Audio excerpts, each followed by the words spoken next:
Hello dear students, you are most welcome in this educational video। चलिए हम लोग शुरू करते हैं आज पैसिव वॉइस का अगला सीरीज पास्ट परफेक्ट को। अब देखिए पास्ट परफेक्ट की अपनी पहचान होती है, उस पहचान को जानते हैं।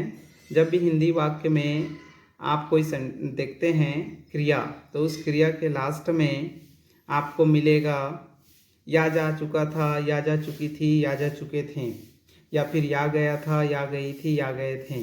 तो ये पास्ट परफेक्ट का पैसिव वॉइस होगा। अब चलिए हम लोग जानते हैं कि इसका फॉर्मूला कैसा होता है, फॉर्मूला में क्या होता है। तो देखिए फॉर्मूला में होता है सबसे पहले ऑब्जेक्ट, उसके बाद में हैड हेल्पिंग वर्ब, फिर एक और हेल्पिंग वर्ब बीन, फिर वर्ब की थर्ड फॉर्म, उसके बाद में बाई और फिर सब्जेक्ट। तो चलिए हम इसको अब ट्रांसलेशन के रूप में सीखते हैं। देखिए जब हम इसको ट्रांसलेट करेंगे तो सेंटेंस ले लेते हैं।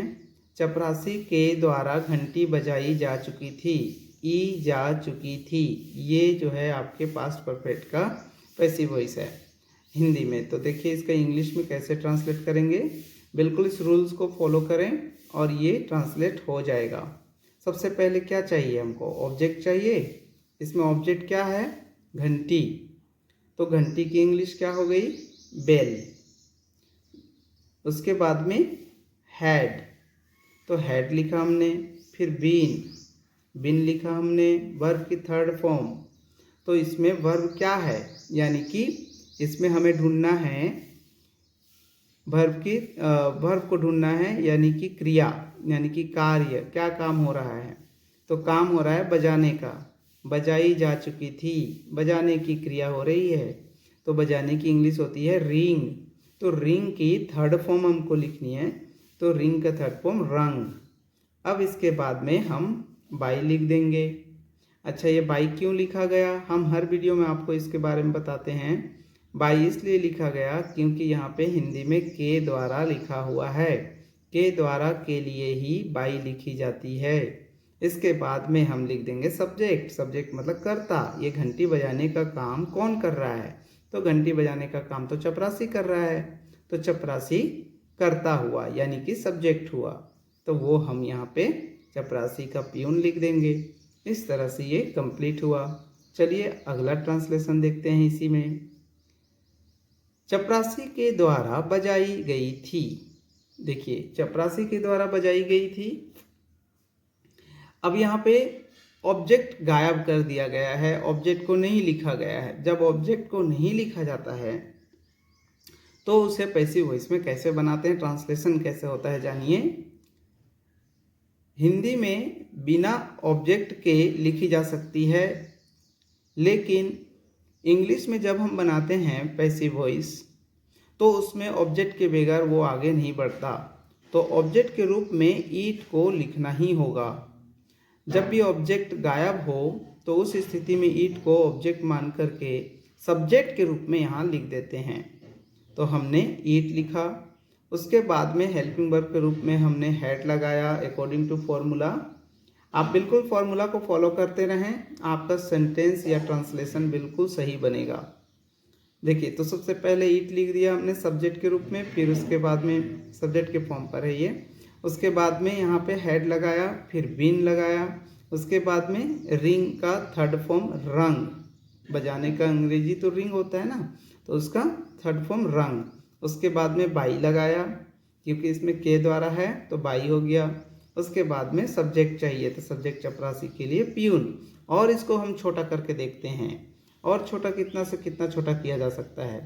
तो देखिए सबसे पहले इसमें हमने लिख दिया बजाई गई थी। अब इसमें सिर्फ पहचान है इस टेंस का, इस पैसिव वॉइस का सिर्फ पहचान दिखाई दे रहा है आपको, गई थी, ई गई थी, और साथ ही साथ एक वर्ब दिख रहा है बजाना। तो बजाने के सिवाय इसमें और कुछ भी नहीं है, यानी कि ना तो इसमें सब्जेक्ट है और ना ही इसमें ऑब्जेक्ट है।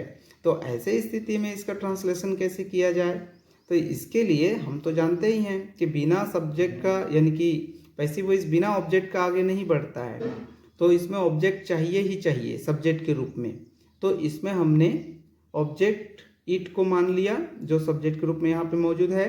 उसके बाद में एक हैड लिखा हमने हेल्पिंग वर्ब जो कि इसमें लगना है, उसके बाद बीन एक और हेल्पिंग वर्ब, और उसके बाद वर्ब की थर्ड फॉर्म बजाने की क्रिया हो रही है तो बजाने की इंग्लिश क्या हो जाएगी, रिंग, और रिंग की थर्ड फॉर्म रंग। बाकी इसमें और कुछ नहीं बचा, तो ये इसका ट्रांसलेशन कंप्लीट हुआ। अब हम जानते हैं जब हम एग्ज़ाम हॉल में बैठते हैं तो हमको किस तरह से सवाल पूछे जाते हैं एक्टिव पैसिव में। तो देखिए इसके लिए हम एक सवाल देख लेते हैं यहाँ पे, सी हैज स्टॉलन मनी। ये जो सेंटेंस लिखा हुआ है ये एक्चुअली पास्ट परफेक्ट के एक्टिव वॉइस का सवाल है, सेंटेंस है। इसे हमें पैसिव वॉइस में चेंज करना है। तो कैसे चेंज होगा, देखिए सबसे पहले तो ऑब्जेक्ट चाहिए इसको पैसिव वॉइस में, तो इसमें ऑब्जेक्ट ढूंढिए कौन है। इसमें ऑब्जेक्ट है मनी, तो मनी को हम सबसे पहले यहाँ पे लिख देंगे शुरू में। उसके बाद में इसमें हेल्पिंग वर्ब चाहिए, तो ये जो हैड है ये हेल्पिंग वर्ब के रूप में आ गया। एक्चुअली इसमें भी हैड ही लगता है एक्टिव वॉइस में, और पैसिव वॉइस में भी हैड रहता है, इसलिए दोनों सेम दिख रहे हैं हमको यहाँ। उसके बाद में इसमें एक और हेल्पिंग वर्ब है बीन। उसके बाद में वर्ब की थर्ड फॉर्म चाहिए, तो आपको बिल्कुल पता है कि पास्ट परफेक्ट के एक्टिव वॉइस में पहले से थर्ड फॉर्म मौजूद होता है, तो उसी थर्ड फॉर्म को हम यहाँ पे लिख दिए। उसके बाद में बाई लगा देंगे और फिर हम इस सब्जेक्ट को यहाँ पे ऑब्जेक्ट के रूप में लिख देंगे, तो सी का ऑब्जेक्टिव फॉर्म हर होगा, तो बाई हर। इस तरह से ये चेंज हो गया एक्टिव से पैसिव में। अब हम एक और एग्जांपल देख लेते हैं, सी हैड स्टॉलन।